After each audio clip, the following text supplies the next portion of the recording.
مين بيعرف اسم مسرحية اليوم؟ شو اسمها؟ خجول. من وين؟ من أي بلد؟ من فلسطين. زقفة لفلسطين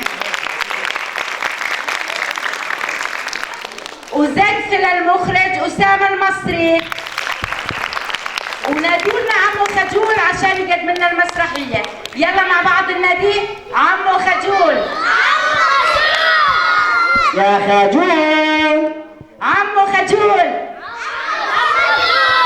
يلا لنبدأ المسرحية بعنوان الخجول من فلسطين، تمثيل وإخراج أسامة المصري.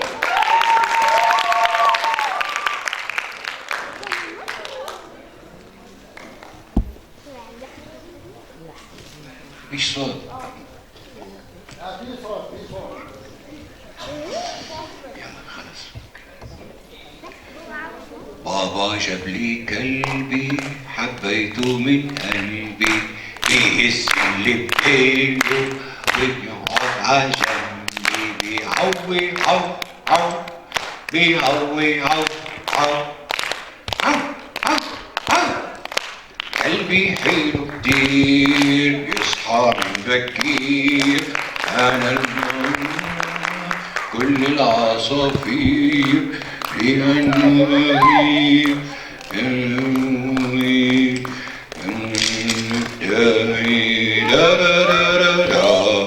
عندي سلحفاء، عندي سلحفاء، عندي سلحفاء. يا الله شو حبيته ولا مرة بتترك بيته، بيته على ظهره. اخ يا الله، ما احلى الواحد لما يرجع على البيت من الشغل. يا ولدي شو هذا؟ شو كل عروض مسرح وتلفزيون ومش عارف شو. بقى صعبة عن جد، صعب. ما احلاه الواحد هيك يتحرر من الاشياء. يلا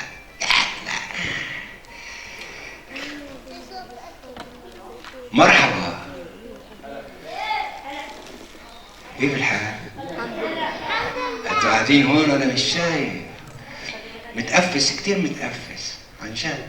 بس شكرا انكم جيتوا هون، شكرا كتير. حتقاضي. انا اسمي اسامة مصري، وبتعرفوا اللي بيعرفوا اللي ما بيعرف، انا بشتغل ممثل، بشتغل في المسرح، في السينما، في التلفزيون، الدعايات مع فوزي موزي ومع كل هذا وكثير، ومشهور على اخر مشهور، كله بتصور معي كله هذا. بس عندي مشكلة كبيرة. حتقال عندي مشكلة انه انا بشوفش ولادي، بشوفش مرتي. كل وقت الصبح عرض، بالليل عرض، تصوير، كل الوقت مش بالبيت. يعني ولادي ما بيشوفونيش، مرتي. صار معي شغلة قبل فترة، ابني الصغير بالروضة، تعرف بالروضة، قال لي كانت دي ليل وانا عم بحضر حالي بدي اروح على المسرحية. فابني شو بقول لي؟ بقول لي بدكش تحكي لي قصة قبل ما انام؟ قلت له بابا بس انا عندي مسرحية ولازم اروح على المسرحية. بقول لي امبارح كان عندك مسرحية، او قلت امبارح كان عندك مسرحية، كل يوم عندك مسرحية. ما هو يابا هذا شغلنا، احنا بنشتغل ويعني بنجيب مصاري، وانا بدفع كل شيء. انا يعني هاي شغل، في حداد، في نجار، في دكتور، وانا ممثل مسرحية. ولو شو بقول لي؟ بس انت قلت لي بدك تاخذني على جنينة الحيوانات. خلص ولا يهمك، بس نعرض بحيفا، نكون قريب على البيت هيك، باخذك على جنينة الحيوانات ونحضر نشوف كل الحيوانات. ولا هو بقول لي بدكاش تيجي بكره عندي على الحضانة، على الروضة؟ شوفي بالروضة، شوفي بالحضانة بكره. بابا بكره عيد ميلادي. عيد ميلادك؟ بابا بكره عندي مراجعه وبروفات على مسرحيه جديده وانا معطيني الدور الرئيسي، يعني بقدرش اجي. ولا هو بقول لي اصعب جمله سمعتها بحياتي: بابا انت كأنك بتحبنيش. انا بحبوش، انا بحبكاش، انا كل شيء بعمله عشانك. تعرف شو؟ بكره جاي عندك على الروضه على عيد ميلادك، وبعد عيد الميلاد بدي اخذك على جنينه الحيوانات، وإسا راح احكي لك قصه، وينعم ابو المسرح على ابو شكسبير على ابو موليير. مين شكسبير؟ شكسبير هذا اللي بيدفع لنا مصاري. هو المدير عندنا اسمه شكسبير. ايش احكي لك يعني؟ مين اجى هذا اسا؟ احكي له قصه. طيب بحكي لك، اسمع، بحكي لك قصة عن حالي أنا لما كنت صغير. ما أنا كنت صغير مش هيك خلقت كبير، لا، ما أنا كنت صغير هيك، وكان طولي هالقدي. لا هالقدي، كنت قصير كتير، قصب حياة الله، مش زي لسه هالقد هيك. حياة الله. وبعدين وقتها كنت أخاف كتير من الكبار بضلوا يصيحوا. المعلمي والاستاذ والام والاب كلهم كانوا يصيحوا وخاف مني، وكنت استحي كثير. حق الله كنت شاطر بالمدرسه، بس لما المعلمه تسال سؤال انا بعرف الجواب، بس ما كنت ارفع اصبعي، كنت استحي ارفع اصبعي. حق الله. وابوي يما ابوي اصعب اشي. ابوي كان يعاملني وكأني زلمي. انا مش زلمي، انا ولد. كان يضل يقول لي اسمع، انا ما فيش عندي ولاد، انا ابني زلمي، فاهم؟ رجال انت. انا زلمي؟ انا مش زلمي، انا على قدي الله يعيني على الصدق. شو بعمل؟ بقول لي زلمي. وكان يطلب مني طلبات صعبه، يفكرني عن جد زلمي، يعني يقول لي اشياء صعبه. كان عندنا ارض، وبالارض كنا بنزرع بطيخ. عارف البطيخ؟ بس والارض هاي بعيده عن البيت كثير، وكان ابوي يبيع بطيخ ونربح كثير مصاري، فلوس، يعني على مصاري بيقولوا فلوس. احنا مصاري فلوس. كنا نربح كثير فلوس ومصاري. كنا ساكنين ببلد اسمها جديدي. تعرفوا وين جديدي؟ بتعرفوش؟ جديدي امكم بفلسطين. بتعرفوا حيفا بتعرفوا؟ هي حيفا، هي حيفا، شايفينها؟ بنمشي من حيفا هيك ناحيه عكا، ضلنا ماشيين دغري نوصل لبنان. لا ارجعوا في حرب. اوكي، نرجع على عكا، نمشي هيك في بحر نغرق. لا نمشي هيك ناحيه صفد. هيك اول بلد بعد عكا تيجي مين؟ جديدي. احنا كنا ساكنين هناك قريه، كنا نزرع بطيخ ونربح كثير. يوم كان الساعة 11:30 بالليل. حق الله. وكنت عم بلعب بالاتاري. بتعرفوا الاتاري؟ الاتاري. لا الاتاري زمان. تعرفوا الاتاري؟ اتاري وين شايفكم؟ انا كنت عم بلعب بالاتاري، والابوي بينادي علي: اسامه اترك اللي بايدك وتعالى هون. انا عارف ابوي، اكيد في شيء صار. انا ابوي انا بعرف. نعم يابا، شو في؟ اسمع حبيبي، هذا ابو كايد اللي ساكن في اخر البلد اشترى مني اليوم الصبح عربية بطيخ، وقال لي تعال بالليل روح جيب خذ المصاري. طيب يابا ايش في؟ البس باجرك وروح جيب المصاري. الساعة 11 بالليل انا اروح على اخر البلد القد اجيب المصاري؟ مالك؟ بشو عم بفكر؟ اوعك تكون خايف. انا ما فيش عندي اولاد، انا ابني زلمي، فاهم؟ طيب انا حكيت اشي اصلا انا مش بدي احكي، ما انا بستحي. انا خايف، بس انا بستحي اقول له انه انا خايف. لبست باجري ومشيت. الدنيا حكمه، كل الناس نايمين زي الجاج، سبحان الله. وانا صرت امشي هيك ومش سامع ولا صوت، صرت اسكر الدم. وفجأة ولا سمعت صوت جاي من وراي.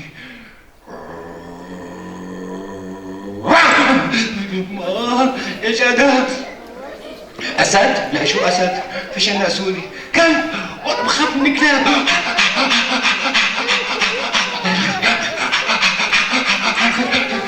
لحد ما وصلت لعند ابو كايد. اشكرك يا رب، الحمد لله وصلت لعند ابو كايد. قال على الباب مرحبا.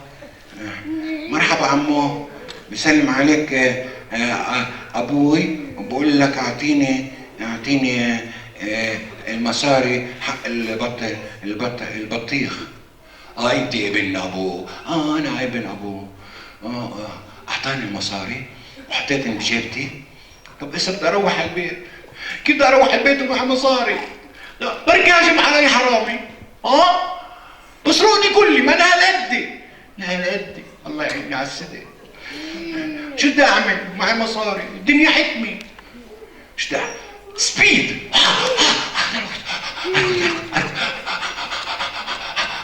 رحت وصلت لوين؟ على البيت. اشكرك يا رب وصلت.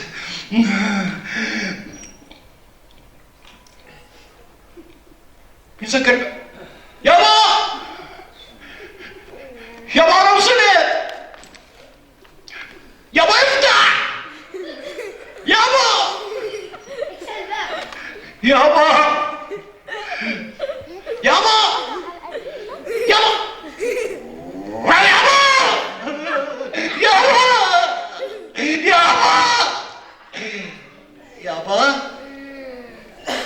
يابا افتح. امي فتحت لي الباب وفتت على البيت. اعطيتهم المصاري، غيرت اوعي، لبست البيجامه ونمت. ابوي ما احلى النوم، احلى ايش النوم؟ الواحد وهو نايم ولا حدا بقول له زلمي ولا ملمي ولا روح ولا تعال. وانت يابا شو بدكش تنام؟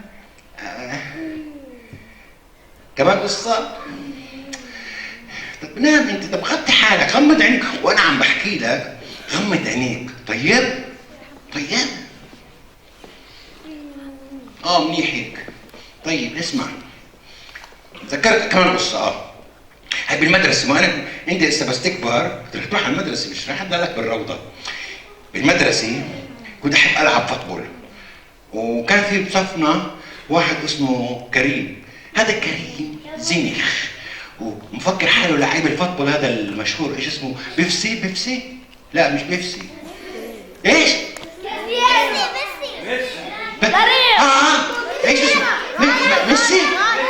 ما انا بفهمش بالفوتبول، بحبش الفوتبول انا. هو مفكر هذا كريم بن صف الزنيخ، مفكر حاله هذا لعيب الفوتبول، بضل ياخذ الفطابيل مني. اجى الفوتبول لعندي، مسكت الفوتبول ولاقيه هجم علي وحط اجره من اجري، فركشني وقعت. يابا نزل الدم. ايش بدي اعمل هسه؟ بدي اروح على البيت وابوي بيقعد يقول لي يسالني زلمي وملمي. ايش بدي اعمل؟ حطيت الشتاء على ظهري وقعدت افكر شو بدي اقول لابوي. شو بدي اقول له؟ ابوي تعالوا. مرحبا يابا. اهلين. ارفع ايدك. ايدي؟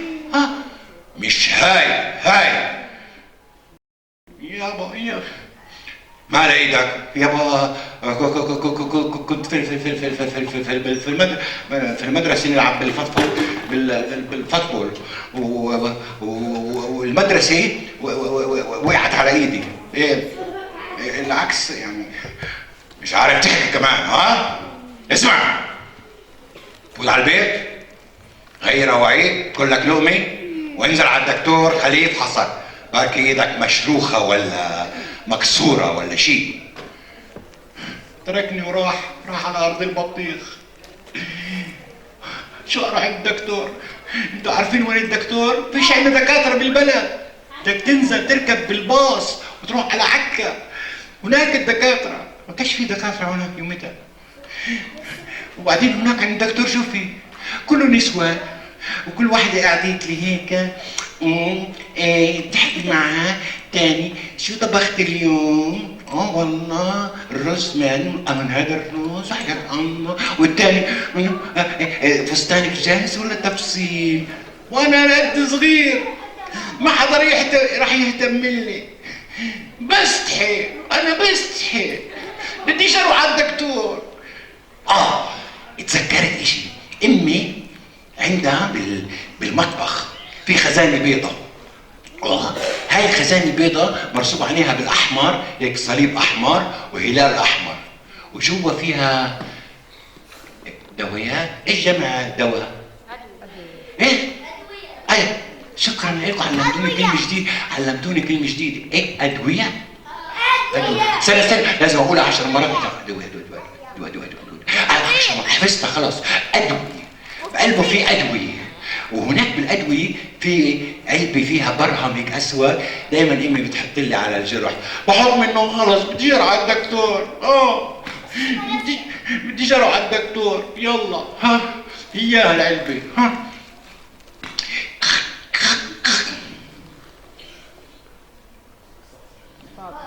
فاضي عنديك الدنيا.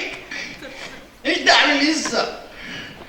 بديش اروح على الدكتور بستحي. بروح عند دار جيراننا. ام كريم شفتها مره تحط دواء لابنها كريم. خلص. خالتين كريم، يا خالتين كريم، عندكم دواء من هذا اللي بيحطوه على الجرح؟ لا مش اليود، ايوه اللي بيشبه الجلد تبع الشعر. ايوه عندكم. شو؟ اكلوا كريم؟ بتاكلش؟ فكروا تطلي؟ خرب بيتكم ضربوا كريم ولا حبيه تطلي. بدي اعمل هسه؟ اروح على الدكتور؟ بس انا بستحي.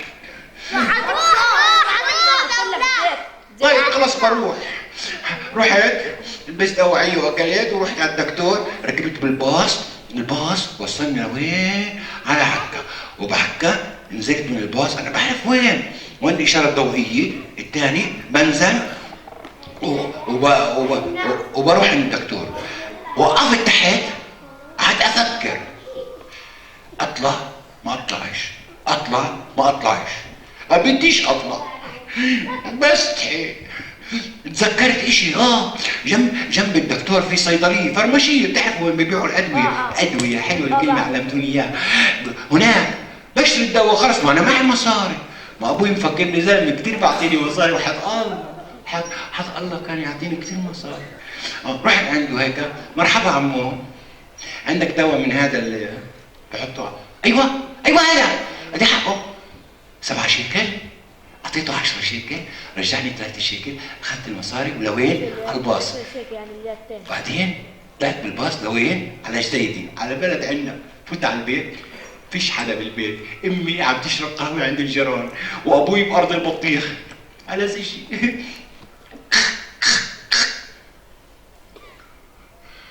حبوب احلاه، مسقع بارد حلاته.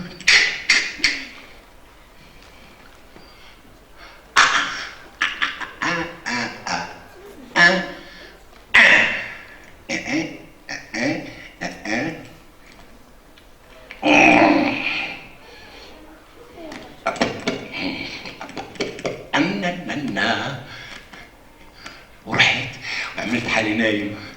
باي ما احلى النوم، احلى ايش النوم؟ الواحد هو نايم ما حدا بقول له روح ولا تعال ولا زلمي ولا ملمي. ايه كأنه نام. عشان اروح على المسرحيه عند عرض، ولا كلمه.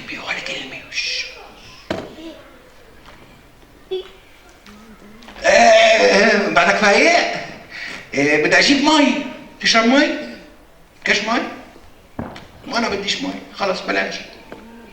كمان قصة، شو بدي احكي لك قصة؟ طب اسمع، بدي احكي لك قصة بتخوف، يعني فيها رعب، يعني انت هسه رح تخاف، بس انت ما تخافش كتير، انت غمض عينيك واخدع حالك بالحاف، ها؟ وما تخافش، اوكي؟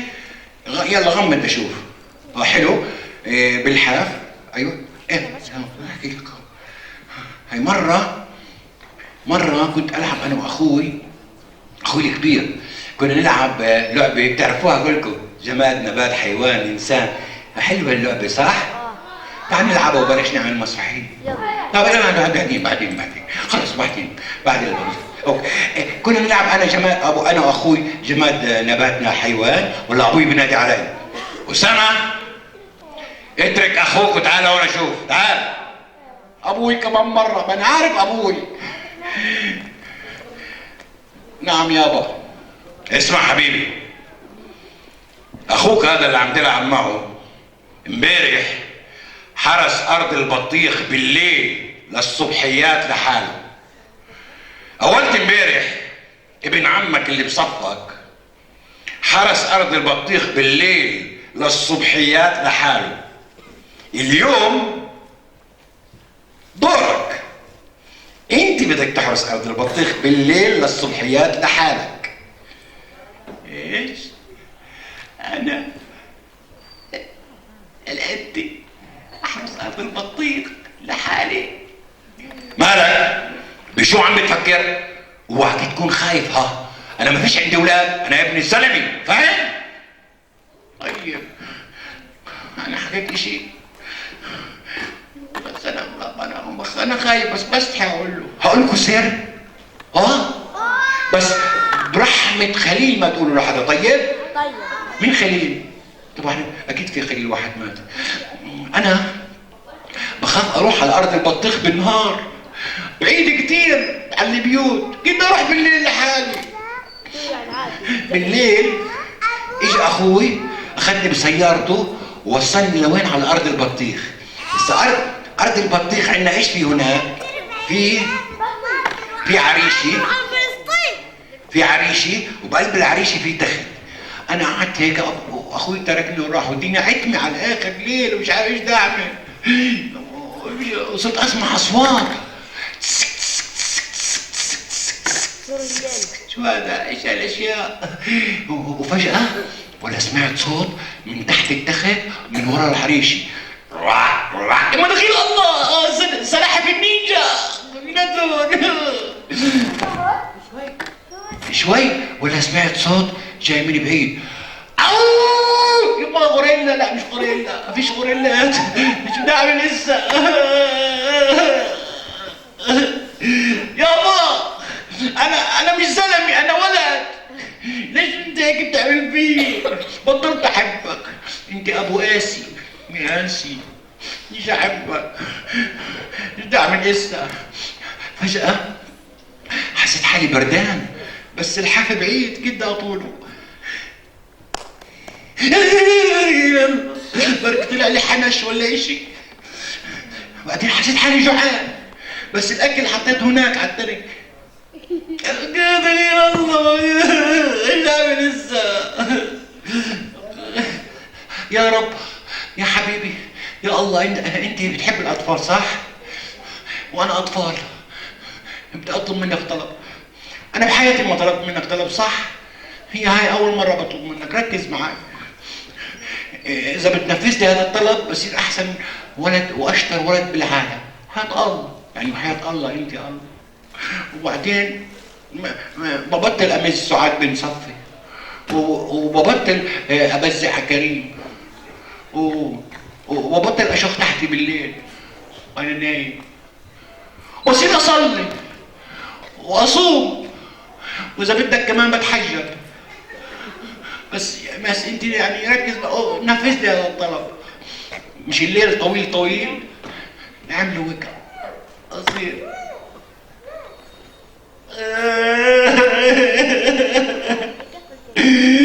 ضليت هيك للصبحيات، جوعان وبردان وعيني بحرق صايق على الاخر ومش عارف انام.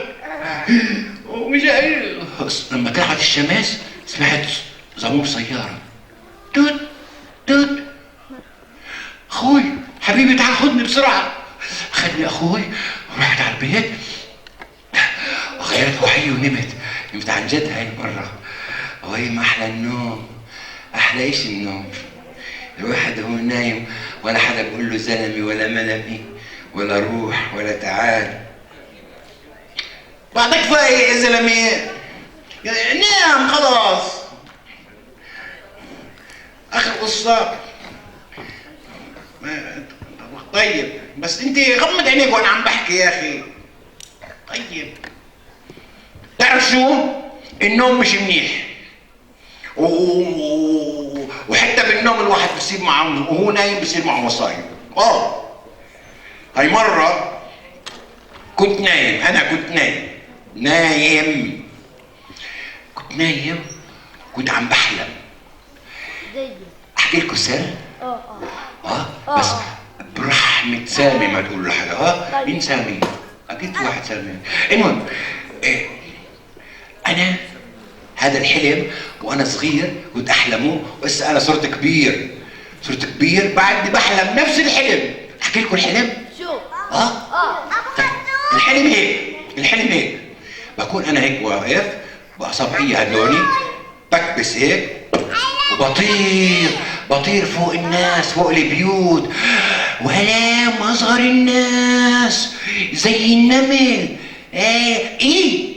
من هاللون ولا تصفي بالمدرسة. ايش تعمل فيها؟ يعني مش عارفين انا طاير. ده خليني يفكروا انه الدنيا شتاء. هربوا. راحوا معلم على الصف. كيفت ضليتني طاير هيك وادعس على الغيم شوي احسن ما تخفش الغيمة فيي. وفجأة سمعت صوت أسامة. طلعت هيك فقت من النوم. أبوي مالك يابا؟ ليش بتفيقني؟ اليوم ما فيش عندنا مدرسة. أنا عارف إنه فيش عندكم مدرسة. يلا قوم. هاي جارنا أبو كريم جاب سيارته الكبيرة هاي عبيت له إياها بطيخ. بدك تروح معه عشان تبيعوا البطيخات في قرية يركا. ايه؟ انا بابا؟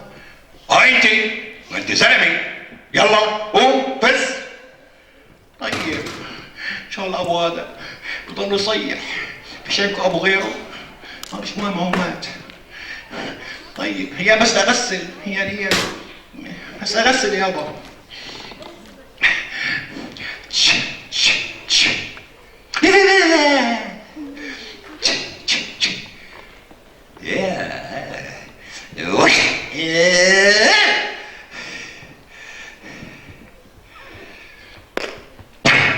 نا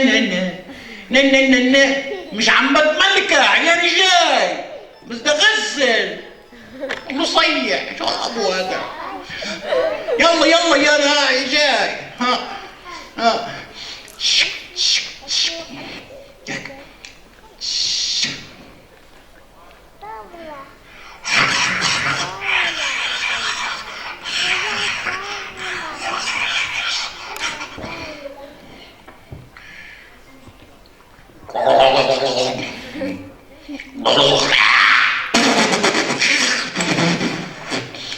يعني جاي يعيش ابو مصيح.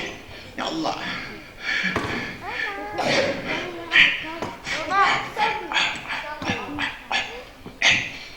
ورحت ركبت بالسيارة جنب عمو ابو كريم والسيارة مشت فينا ورحنا على قرية يركا.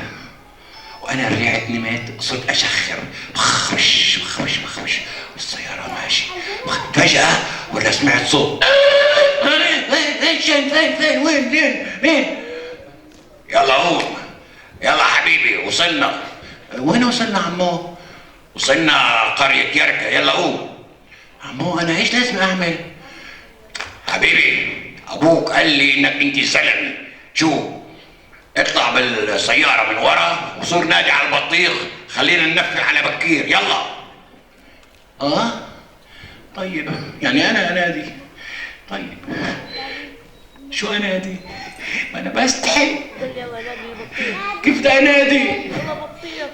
طلعت بالسيارة من ورا، حطيت اجر من جوا واجر من قدام ومسكت بالحديدة هاي تبعت السيارة، والسيارة صارت تمشي شوي شوي زي سيارة العريس والعروس لما بيجي باخذ العروس من حالتنا حق الله. وانا ماسك مدبت على الاخر والسيارة ماشية مدبتة تبت يدا ابي لابي مدبت وانا مدبت. هسه بنادي، ليه بتصيح؟ كمان هذا بصيح. انادي؟ بس انا بستحي. طيب خلاص بنادي. يا البطيخ اللي عباله بطيخ. طيب بعلي ليه بتصيح؟ عم بعمل بالانس. استنى شوي. واحد صوته طلع محلاته. يلا البطيخ احمر وحلو البطيخ اللي عباله بطيخ. ولك وينك يا بطيخ؟ وزبطت معي، صاروا النسوان وزلام ينزلوا من البيوت مع سلات فاضي وهيك ويجوا. انا شو كيفت على الاخر، استفوت على السياره اخذ البطيخه. الك خرطوم؟ كمان وحده؟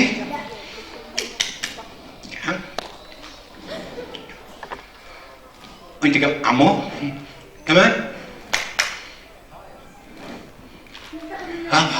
وضليتني اعطيني هيك. بس ايش كان في مشكله؟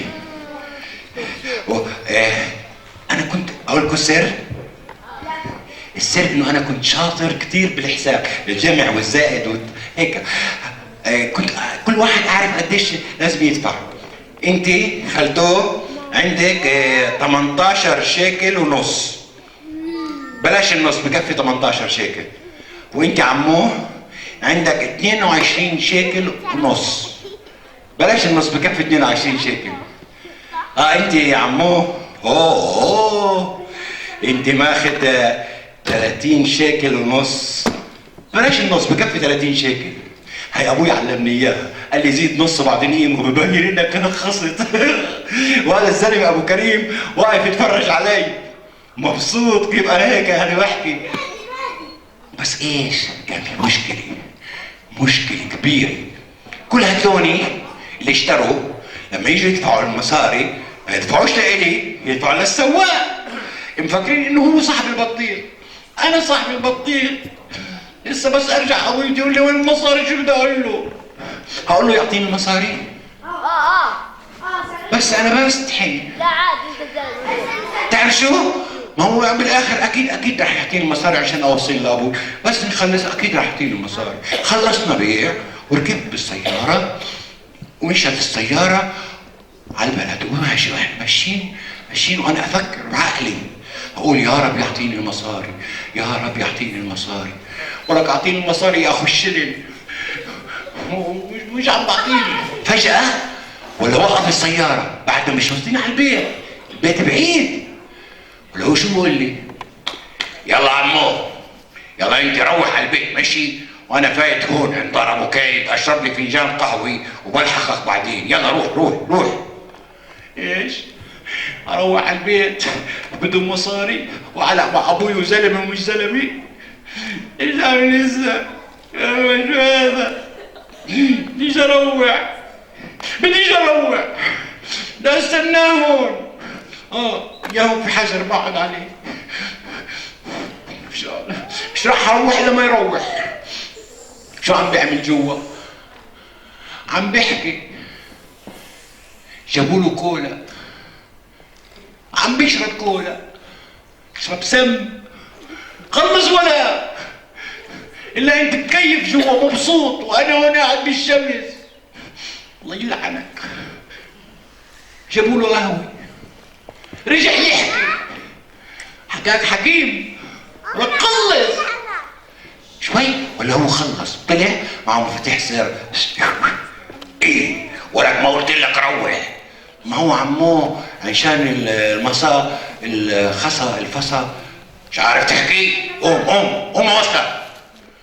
رحت معهم السيارة وقعدت افكر ايش بدي اقول لابوي، ايش بدي اقول لابوي، بس نص اجتني فكرة فكورة وخطة خطوطة. بس نصل على البيت انا بتأخر شوي وبخليه هو يمشي قدامي واعطي المصر لابوي ونخلص من القصة. نزل هو. مرحبا يا ابو منهل. اهلين ابوي بقول. وين الصبي؟ تعال يابا. قلقت قلبي ابوف لا بعدني عايش. اقعد يابا جنبي، اقعد. يابا كيف كان البيع اليوم؟ انا عارف ايش بتسألني مليون سؤال بعرف اجاوب عليهم كلهم، بس يا رب ما يسألني عن مصاري. حبيبي مين اشترى اكتر؟ الحارة الفوقة ولا الحارة التحتات؟ يابا الحارة الفوقة من اصحابك. ام مصطفى دفعت اللي عليها؟ يابا دفعت. ابو محمود كيفه؟ بسلم عليك يابا. وقديش طلعته؟ فرجيني الغلي. قلبي طلعت على السواق ولا همه زي السلحفاء على قلب من مهله. قام هيك وطلع المصريات شوي هيك ورا وحدايد وكشياء واعطاها لابوي. متذكرين لحد اليوم 750 متذكرني منيح. اعطاها لابوي وانا الصراحه انا ضليتني استحي لحد ما يوم كنا بالمدرسه. حكيت لكم عن كريم بن صفي الزنخ. حكيت لكم انه زنخ بس ما حكيت لكم انه فساد. بيفسد، ضلوا يفسد. كنا قاعدين بالصف ولا هو بيفسد. معلمتين مالك يا كريم؟ معلمتي اسامه بضلوا يقلد المعلمين والمعلمات ويضحكنا عليكم. اسامه تعالوا. نعم معلمتي. حبيبي انت شايف الصف والدرس بزهق. قلت لك شي معلم شي معلمه ضحك لاولادك سليين شوي. معلمتي بس انا بستحي. لا تستحيش. تعرف شو؟ ما تقلدش حدا، قلدني انا سامحيت لك. عن جد معلمتي؟ قصدك انت سامحيت لي؟ عم بقول لك يلا قلد. وقلدت معلمتي. اخذت الشنطايه تاعتها حطيتها على كتفي واخذت الدفاتر تبعتها وقلدتها كيف بتفوت على الصف. شوفوا كيف. لسه معلمتنا عندها من ورا برندا ومن قدام كمان في برندا بتعمل هيك بتفوت على الصف. حاطه دفاتر ولا شنطات صباح الخير وضحكة وخلتني يزقفولي وبطلت استحمل بحصتها وصرت اجاوب على كل الاسئله وصرت شاطر والمعلمين عرفوا والمعلمات كلهم صرت اقلد واطلع بالحفلات وبطلت استحي وخلصت الثانويه ورحت اتعلمت مسرح وسينما وصرت ممثل وصرت انا اجيب مسرح. يعني هاي شغلتي يابا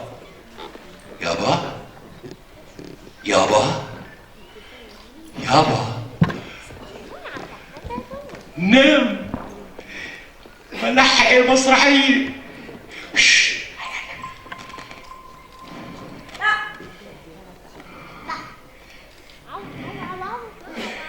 ما فيش. وهاي طفينا الكهرباء